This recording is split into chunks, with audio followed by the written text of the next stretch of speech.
All right, I am so excited to have the one and only, and I say the one and only not to be like extra, because I can be extra, but because once we get into this interview, you're going to see how amazing she is. So just when I say extra, she's earned it. Now make sure I say her name right. It is Qualimetra Chapman. Qualimetra, like quality. Qualimetra. Thank you for coming on and agreeing to be on the show. I know you have a lot on your plate. She is joining us from Lubbock. Thank you so much. Lubbock or leave it. Oh, and we're going to talk about the wordplay.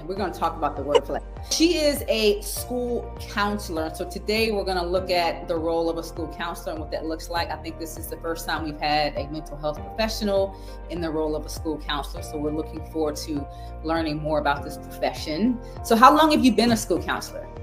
So I have been a school counselor for the last 12 years. I've been patient for almost 20 years, but I spent the first part of my career in the classroom as a teacher and then worked out in a collegiate setting in the counseling office. And so for the last almost 12 years, I've been at an elementary working in the school system. Oh, that's interesting. I didn't know you went from the classroom out. That kind of mirrors my story. That's interesting. Actually, it does. Yeah. What pulled you from the classroom? I left the school system in 2011. Mm-hmm. It was May 2011. I remember it very well because it was a month after my 11-year-old was born. Mm-hmm. And during that time, there was a hiring freeze. And so, interesting enough, the campus I worked on had a high-level lockdown, and my daughter was in the school. I'm at home with a newborn baby. I couldn't get to her, and even if I could get to her, I couldn't get to her because it's a lockdown. Right. And like, oh, I can't do this. I need to be completely like with my kids engulfed. I'm homeschooling. I'm going to be a full-time mom. Yeah. And initially, I thought I was about to be homeschooling my kids, working from the house. And I did that, for 2 months. And so at that point, there was a hiring freeze in the school system. And so I looked into the collegiate setting and immediately got a job there. I did that for a year. Really wasn't my jam. And so I came back to the school system the next year. What led you into education in the first place? Was that always something that you were passionate about, that you always say, you know what, when I get out of college, I want to be an educator? You know what? That's a great question. And the answer is definitely not. So I grew up high poverty. You're not exposed to very much. I often tell this little joke to where when I grew up, I wanted to be an A guy. And so when you asked what an A guy was, I remembered growing up, I have this thing with playing with words. Yes. My works with words in 2 different ways. And so I'd always hear someone saying, I know a guy, I know a guy, I know a guy. And so I'm like, I'm going to be an A guy, one that can do anything. And so I didn't really realize it was the word A and then guy. I first did, and it became an A guy. So that's what I thought I was going to be growing up. The person that could do almost anything. You could come to them and be the one. Oh, I know a girl, I know a guy. Right. And so not being exposed to a whole lot, you went to school, so you saw teachers. You may see people working at restaurants, but I wasn't exposed to professions. I didn't know any doctors or attorneys. We didn't go see doctors like that either. So becoming those things wasn't real to me. It wasn't like, you don't know what you don't know, if that makes sense. Right. And I didn't want to necessarily be an educator, but it was really all that I knew. Right. All that I knew that it was. I remember having a 4th grade teacher, and my mom was you don't work, you don't get paid, hourly employee. And I remember her saying, they got paid in the summer. And I was like, even when you don't work? Mm-hmm. Oh, I want one of those jobs where I get paid even if I don't go to work. Right. And that kind of molded my dreams and aspirations, which were really never in a field, but more so being able to go to work, having a salary, not, if I get sick, I don't get paid, then I can't feed my kid type job. Right. I didn't want that I knew. Right. I actually fell in love with writing when I was in college, and again, words. Words are my jam. Yeah. And I ended up minoring in English. Ooh.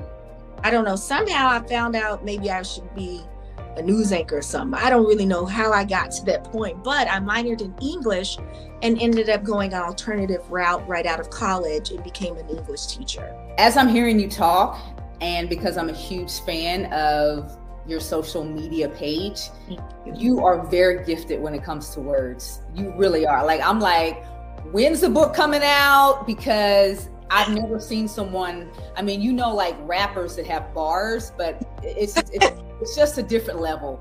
And so when you said that you love writing, I can see that because you're really gifted at it, and you let you know, made you aware that you were gifted when it came to writing and words? Or were you just always, did you have that awareness on your own? No, I didn't have an awareness.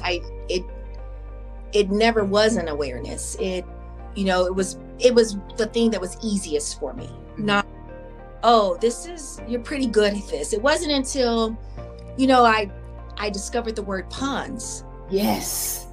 Oh my goodness. Yes.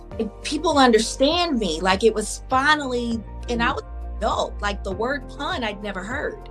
I didn't, there existed this two ways of playing on a word until there was a social media influencer. I cannot remember her name. It was Liz or something like that, but she was big on puns, and I saw one of her videos and literally it blew my mind that there were people out there who loved words like I did and see them in more than one meaning.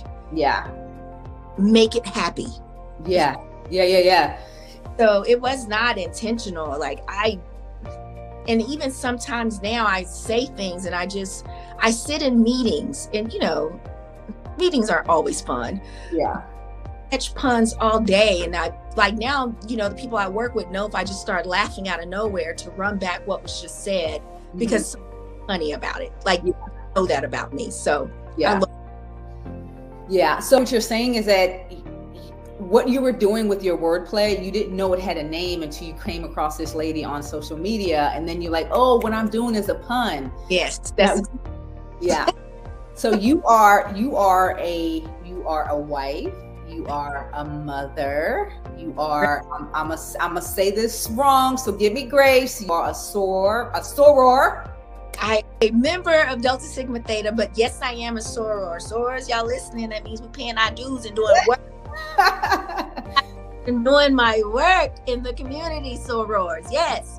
Make it plain. Explain the difference. My sister just crossed over, AKA. So I am making sure I'm saying everything correctly. Okay. Congratulations to her. Yeah, she's so excited for like a whole month, because all of my family is in that. And all we heard, all I saw was speaking green and all the stuff. But I'm very happy for her, because that was something she really wanted to do. Yeah. Now, going back to your wordplay, which one of your kids has also this gift of wordplay? Who gets it? Who do you get to go back and forth with in your family? You know what? Okay, so they all will entertain me. My husband is really good at not laughing at his jokes before they come out of his mouth. That's a skill. My talent. That's not my gift. The giggles are bubbling inside, so they're kind of like, oh, here she goes. My baby boy is probably the punniest and catches them the fastest. Okay. Like my daughter, my 18-year-old, works the hardest on hearing a pun to bring back to me to make me smile. Okay. And then my husband is always on guard, ready. He's like, oh yeah, that was a good one. Like, he rates them. Oh, okay. Here recently, I went to my friend's farm, and she's got, all these different birds: chickens, ducks, geese, turkeys, silkies. And they're all in the same coop, and they're just, playing. And I turned and I said, oh, it's foul play.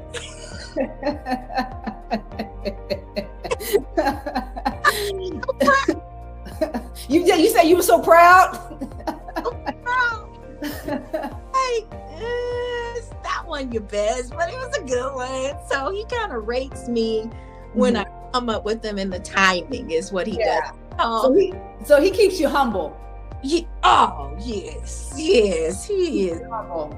Okay, you got to have somebody to keep you humble, because you know, I wish I had a pun to interject there, because sometimes, you know, your puns can, I'm just not even play with. I don't have it in me. I don't have a pun in me, but yeah, he keeps you humble. That's awesome. That's so funny. So what grade level are you currently as the school counselor? What grade level are you working with? Yes. Grade level and age. I work in an elementary, so I work with pre-K through 5th grade. Oh, you got the babies. Yes, I have the babies. In Texas, you're certified to go kindergarten through 12th grade. There's no just middle school, just high school. But I found my niche in elementary, I think, because I am about preventive care. And so I feel if I can just give as many tools and skills as I can right now, it's just going to help them run. So that's why I choose to work in this setting. You never thought middle school, never thought high school, didn't even try it. You like, I'm in pre-K, I'm in, you know, I love it. I don't need to check out anything else. I found my niche. Well, I also spent some time in the collegiate setting. Oh, that's right. That's right. When I taught, I worked with 4th through 8th grade. Okay, middle school. Yes. And so I had kids right out of high school as well. Again, it's the preventive part. Yeah. You know, anxiety and depression is so rampant, and if I can just give them some skills early on. Yes. Keep that in a better place and not see these numbers rising the way that they are. So absolutely. When we moved from Texas to Clovis, New Mexico, which kind of brought us to Lubbock, which is how I met you. I feel like if we would have stayed in Lubbock a little bit longer, we would have become the best friends. But COVID threw us back here to Austin. But thank God for virtual access.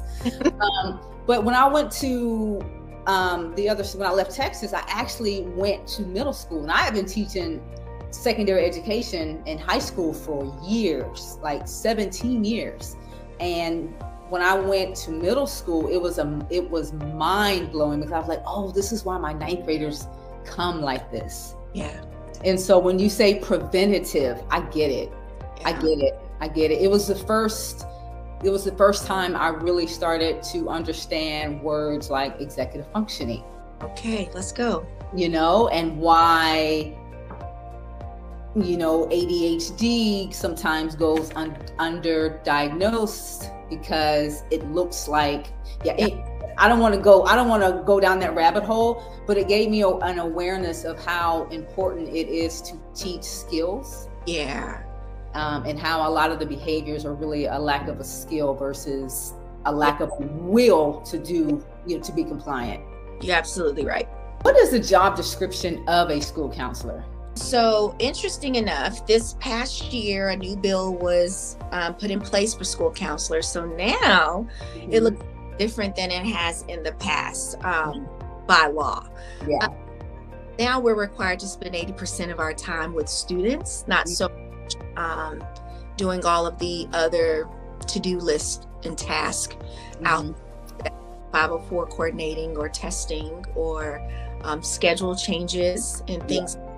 So I also know that for me, I have a very special and unique campus in the sense that my principal is an amazing leader who believes in, if we have everyone doing their best in their space, then we have a cohesive campus. And so there were some things even in me she recognized about myself that I didn't recognize, that she put me in charge of. I never thought I was decorative. Oh Lord, well, you didn't. No, not at all. My family will tell you, I've always been like, wow, how do they do that? Like I know what looks nice to me. When something's off, I can recognize it, but actually being that decorative part, I didn't think I had it. And so because of my other creative ways, she's like, oh, well, surely she can decorate. Hey, can you do these jobs? And so now I'm over things like just the happiness of the campus, like the decorating and the themes are good and it's cohesive throughout the campus. And it looks pretty legit around this building. And so okay. My mind is blown because I've seen some of the decorative, I don't even know what to call them, just some of the themes that you've created on your campus. And to think that inside of your mind, you had no idea that that was in you. First of all, your principal is a good leader, because good leaders pull out stuff that you didn't know was in there. So you defined her right. The fact that she saw that in you and you didn't have no idea it was in there is mind-blowing. And thank you. I thank you. With that said, part of my job is helping with the morale of the campus. Yeah. And so when we walk in and it's beautiful and the kids see and the parents see that someone's put all this time in to coordinate this for our campus, it automatically makes it feel happier. It does. And even though that's not really directly with students, it is part of my role as far as helping build the morale here.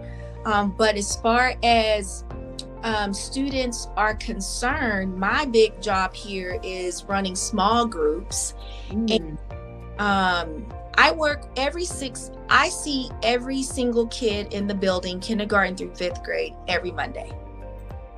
Every single Monday. And I have a team of 5 that I get to work with that help me keep, everything together. But we do a presentation every week.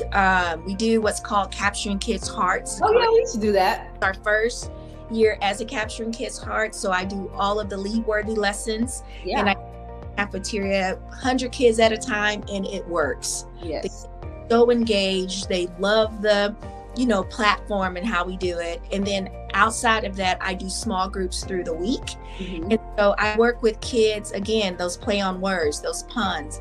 I don't want students to come because I have an activity, but I can't separate creativity from life skills. I feel like they need to come together. So I run a small group. I call it Lego of Anger, or let go of it.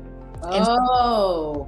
The first part is our lesson on learning to let go, especially when you're angry, learning to let go of angerness, bitterness, all these things. So we do our lesson, and then we do our creative building, and it's a Lego. We play with Legos and build on there. And then we do the thing.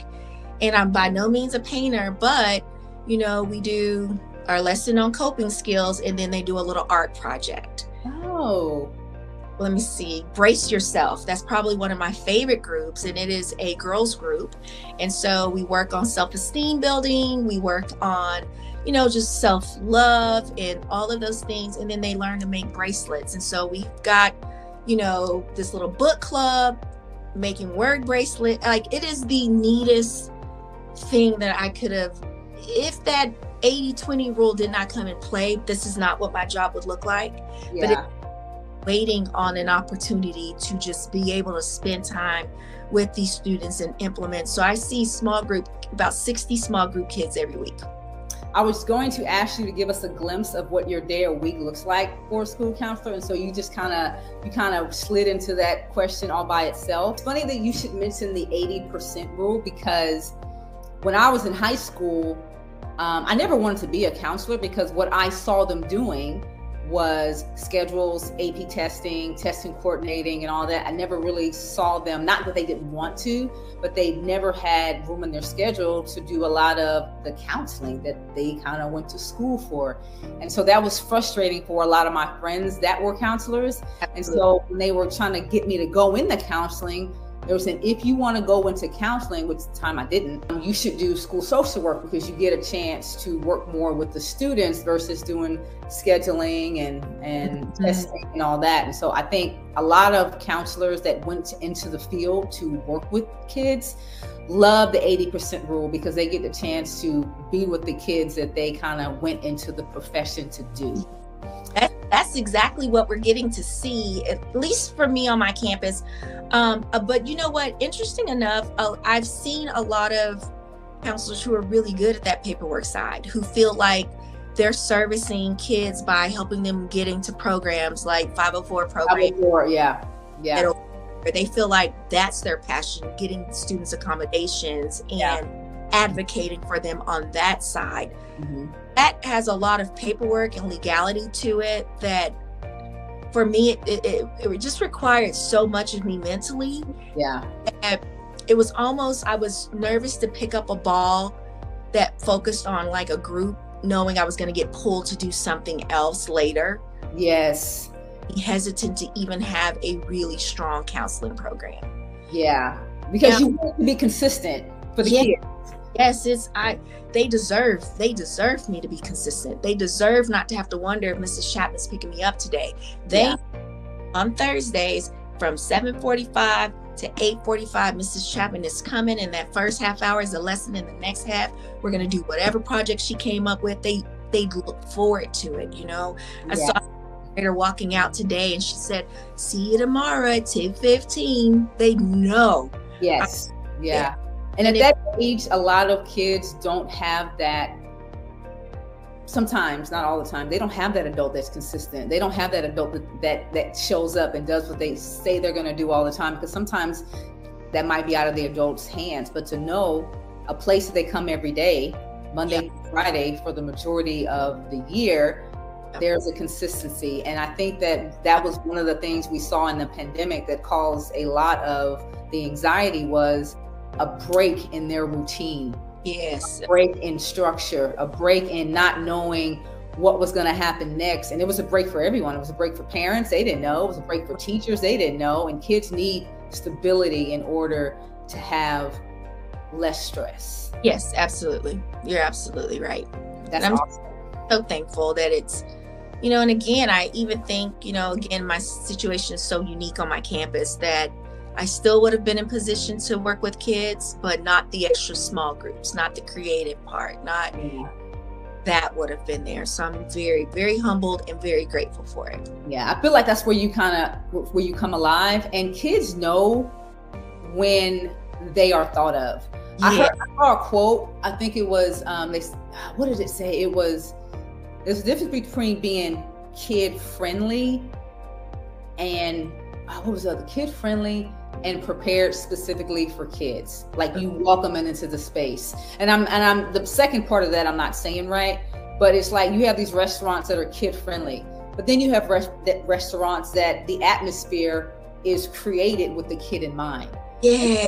You have schools and environments. When you put intentionality into that, it makes a big difference, because the atmosphere is energy.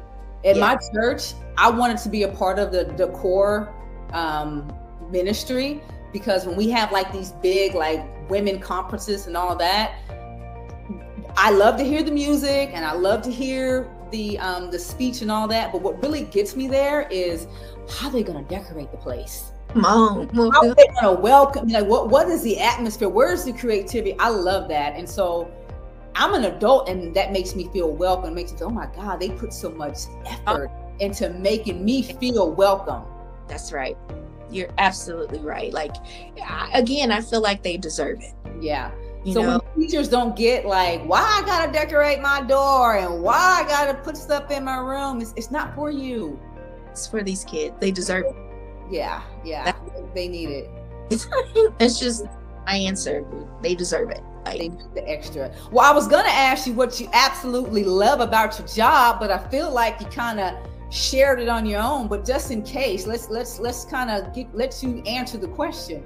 What do you absolutely love about your job? Well, I hope you have enjoyed our conversation so far with Qualimetra Chapman. We will pick up tomorrow, where she's going to go into more detail into why she absolutely loves her job. So make sure you don't miss part 2. This is Health and Wellness with Coach A.T. Moore. Thanks for watching.